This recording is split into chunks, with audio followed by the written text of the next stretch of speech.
ეხლა ვარ პარლამენტის წინ დაჯის ხვიტარიასთან, რომელიც წელზე მეტია, რაც აქ არის პარლამენტთან, ცხოვრობს ფაქტობრივად ადამიანი.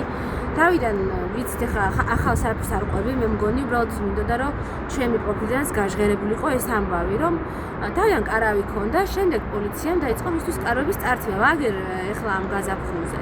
და მარტო კარვებს კი არა, ეხლა დილით თურმე უკვე აი ჩვეულებრივი რაღაც საძილე საფე, ანუ რაღაც რო ქონდა დაფენილი, ისიც წაართვეს, აი თვითონაც იტყვის მერე, მაგრამ სანამ თვითონ იტყვის, ანუ დღეც, ღამეც, წვიმა, თოვლი, ქარი, სულ აქ იყო და არის. ეხლა დღეს კი გაგვიმართლა, რომ კარგი ამინდია, მაგრამ მე მოსულ ვარ აქ, ხა ვიღაცებმა არ დაიწყოთ კომენტარებში პროვოკაციული კითხვები, რომ თუ ვიღაცა არ ყავს და რომ ვინ გიღებს და მარტო თუ დადიხარ აბა ვინ გიღებს, ხო და მარტოც ყოფილვარ მოსული აქ, როდესაც წვიმდა და ესეთი ქარი იყო, რა ვიცი, ხა ადამიანი როგორ იყო აქ, მაგრამ მე გადამღები იმ წუთში არავინ არ მყავდა, როცა მყავს გადამღები, მაშინ ვიღებ და მაშინაც აქ იყო, ზუსტად და ესე, არც კარავი აღარ ქონდა არაფერი, პატრიარქის დაკრძალვის დღეს გულისხმობ, მათ შორის მაგალითად.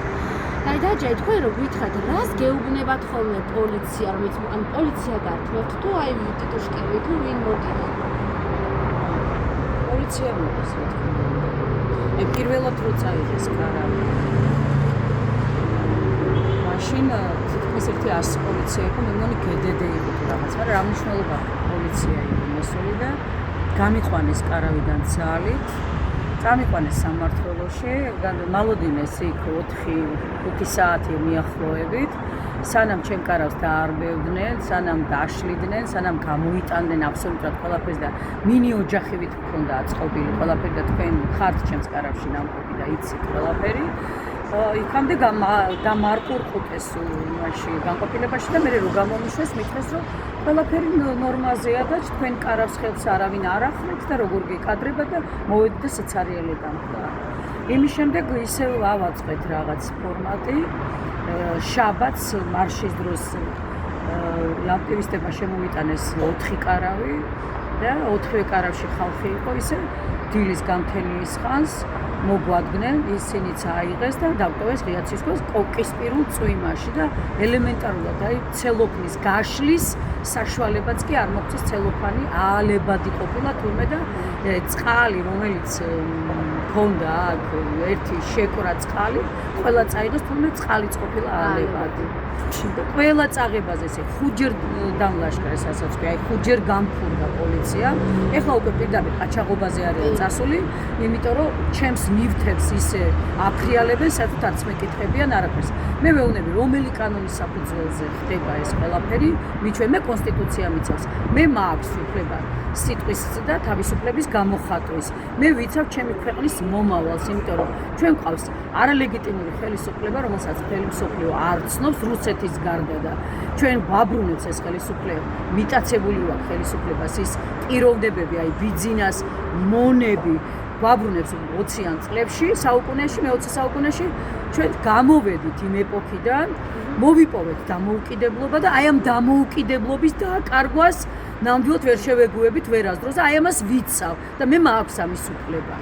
კონსტიტუციით მონიჭებული უფლება და ამასაც მართმევენ. და ოქმს არ განაადადგენ. არავით არის ოქმი, იმიტომ რომ არა აქვთ მათ ოქმი, კი არა საფუძველი არაფრის. და ნივთებსაც არ გიბრუნებენ. არც ნივთებს მიბრუნებენ, არაფერს არ მიბრუნებენ. 5ჯერ წაიღეს უკვე მეხუთე ამ დილით მოვიდნენ 7 დაწყებული იყო სადღაც 10 წუთით ისე და გუშინ ხალხმა შეაკოწიცა რაღაცა მომიტანეს ეს ისინი რაფეა ფოლგის საფენები რაღაც ისა რა ქვია ადიალა რაღაცეები და ნორმალური პირობები შემიქნეს სათბურივით რაღაც. აი ჰიგიენური საშუალებები მომიტანეს, ჩასაცმელი მომიტანეს, იმიტომ არაფერი არ ამაგდა, ყველაფერი წაიღეს. და დილით მომატნენ 7-ის 10 წუთზე და ყველაფერი გაიტაცეს და წაიღეს და დავწერე საჩივარი, დავწერე და ეს დაურეკე 112 3ჯერ დაურეკე გენინსპექციას, ყველა ავაწრიალე და ოქმი და ჩამოწერეს, ჩამონათვალი გააკეთეს და მეუნებიან რომ მოგიტანთ და უკვე რა დილიდან რომელი საათია უკვე და არაფერს არ ხედავ. ხო მაგათ გონიათ რომ მე დამასუსტებენ, გონიათ რომ მე ამას ვერ ავიტან ამდენ დარბევას და ამდენ ნერვიულობას და ავდგები აქედან რას უკაცრავად. არა, ჯერ წარმოიდგინეთ, ანუ გამოდის, რომ აი ფაქტობრივად სახლიდან გაგდენ, ახლა ხო შეიძლება. აი გავიდეთ ახლა ისნის მეტროსთან, ყოველ საღამოს ღამე რამდენი უსახლკარო ცხოვრობს ხალხი ქუჩაში, ხალხი ნუ ეს ხო არ არის. ანუ ვერ ესე იგი პარლამენტთან ცხოვრება არ შეიძლება და სადღაც ანუ გარეუბანში შეიძლება თუ რა ლოგიკა გამოდის უკვე ვერ ხვდებით. ახლა იმას რომ თავი გავანებოთ, რომ 2009 წელს აქ მშვენივრად იდგა საკნები და რა ვიცი რამდენი ხანიდან ძალიან დიდი ხან 8 თვეზე მეტი იდგა და საშინელ მდგომარეობაში იმყოფებოდა ყველაფერი უკაცრავა და აყროლებული იყო მთელი რუსთაველი და არავის ხელი არ უკრია მაგათთვის და ერთი პოლიტიკოსი არ დაუჭერია მიხეილ სააკაშვილს ვერ დაასახელებენ რომ რომელიმე პოლიტიკო და დღეს გავსებულია ციხეები უდანაშაულო ხალხით სინდისის და პოლიტიკური პატიმრებით გავსებულია და 5 შვილის დედას 4 შვილის დედას მიუსაჯეს პატარა რაღაც ავტოგრაფივით მიაწერა ბანერზე და წელიწად ნახევარი. აი ესეთ განუკითხაობის პერიოდში გვიწევს ჩვენ ცხოვრება და ამას როგორ უნდა შეეგუოს ადამიანი. აი ადამიანის უფლებები არის ფეხქვეშ გათელილი. საერთაშორისო კონვენციით და იურისპრუდენციაში თუ კი რამე არსებობს ადამიანის უფლებების კანონი თუ არსებობს, ხო ყველაფერი გათელილია აბსოლუტურად. ჩემთან მიმართებაში და ყველა ადამიანის მიმართებაში ელემენტარულად ხალხს იჭერენ ტროტუარზე დგომის გამო. ეს ქვეყანა და ეს სახელმწიფოა? ეს არის ბიძინას დიქტატურა რუსეთთან დაკავშირებული ადამიანის, რომელიც რუსეთის გავლენების გარეშე ერთ ნაბიჯს ვერ გადადგამს და ბიძინას მონები, რომელსაც არ ცნობს მთელი მსოფლიო, მართავს დღეს სახელმწიფოს და ეგ არ არის უკვე სახელმწიფო, ეს არის ბალაგანი, ვის როგორადაც უნდა ისე იქცება. ანუ შერჩევით სამართალია, როგორც ნუ ესე რაღაცა ტერმინოლოგიურად რო ვთქვათ, თორე კატასტროფა ხდება, ფაქტი არის, რა ვიცი და თქვენ გამძლეობა მეტი რა გითხრათ, უგრმესი მადლობა. არ ვიცი, ჩვენც ვერ ვართ ალბათ იმ მოწოდების სიმაღლეზე, მაგრამ თქვენ გამძლეობა უნდა გისურვოთ. აი უღრმეს მადლობას გიხდით, ქეთს ვიხდით თქვენს წინაშე, თქვენ მე რამდენჯერ მოდიხართ უკვე აქ, იმდენად გაწუხებთ ეს ყველაფერი.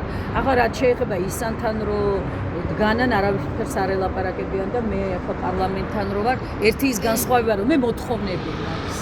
მოთხოვნები მაქვს პოლიტიკური პატიმრობა და სინდისის პატიმრების თავისუფლება და გადადგეს ეს თავრობა და იმათ არაფერი მოთხოვნები არ აქვს საკუთარი თავის გარდა. არა, ისეც არ თქვათ ეხა რომ ეხა არის ქვეყნები ტოტალიტარული, სადაც საერთოდ ანუ უსახლკარო ადამიანებს დევნიან და ციხეში იჭერენ და ეხა ეს ეხა ამათ ისე არ გაიგონეს რომ ეხა ყველა უნდა დაიჭერონ პირიქით ადამიანს აქვს უფლება რომ იცხოვროს ქუჩაშიც მათ შორის ეხა თუ სხვა კონსტიტუციაში გაწერილი კანონის დარღვევა როგორ კონსტიტუციით გაწერილ კანონს ესენი არღვევენ ყველაფერს. სათავისოდ ირგებენ, ღებულობენ კანონს საშინელს კატასტროფულს. მე მგონი პუტინსაც კი არ აქვს ეს კანონები მიღებული. რა ვიცი, უკეთ თქვენ მადლობა გამძლეობისთვის და მადლობა საყვარელო.